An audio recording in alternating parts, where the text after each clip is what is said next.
Addiction to worry. Carole started counseling with me because she was depressed. She had been ill with chronic fatigue syndrome for a long time, and believed her depression was due to this. In the course of our work together, she became aware that her depression was actually coming from her negative thinking. Carole was a constant worrier.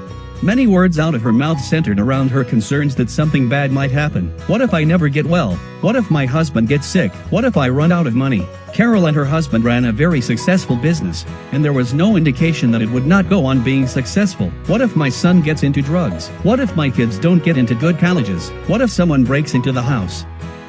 Her worry was not only causing her depression, but was also contributing to her illness, if not actually causing it. Her worry caused so much stress in her body that her immune system could not do its job of keeping her well. Yet even the awareness that her worry was causing her depression and possibly even her illness did not stop Carole from worrying. She was addicted to it. She was unconsciously addicted to the sense of control that worry gave her. I understood this well because I come from a long line of worriers. My grandmother's whole life was about worrying. She lived with us as I was growing up, and I don't remember ever seeing her without a look of worry on her face. Same with my mother. Constant worry.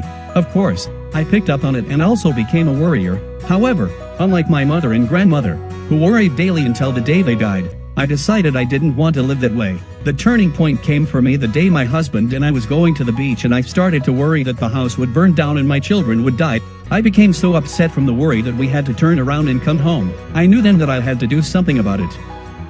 As I started to examine the cause of worry, I realized that worriers believe that worry will stop bad things from happening. My mother worried her whole life and none of the bad things she worried about ever happened. She concluded that nothing bad happened because she worried. She really believed that she could control things with her worry. My father, however, never worried about anything, and nothing bad ever happened to him either. My mother believed that nothing bad happened to my father because of her worry. She really believed until the day she died, from heart problems that may have been due to her constant worry, that if she stopped worrying, everything would fall apart. My father is still alive at 92, even without her worrying about him. It is not easy to stop worrying when you have been practicing worrying for most of your life. In order for me to stop worrying, I needed to recognize that the belief that worry has control over outcomes is a complete illusion. I needed to see that, not only is worry a waste of time, but that it can have grave negative consequences on health and well-being. Once I understood this, I was able to notice the stomach clenching that occurred whenever I worried, and stop the thought that was causing the stress.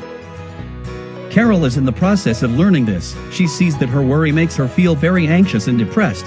She sees that when she doesn't worry, she is not nearly as fatigued as when she allows her addiction to worry to take over. She sees that when she stays in the moment rather than projecting into the future, she feels much better.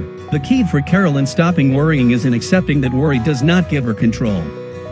Giving up the illusion of control that worry gives us not easy for anyone who worries.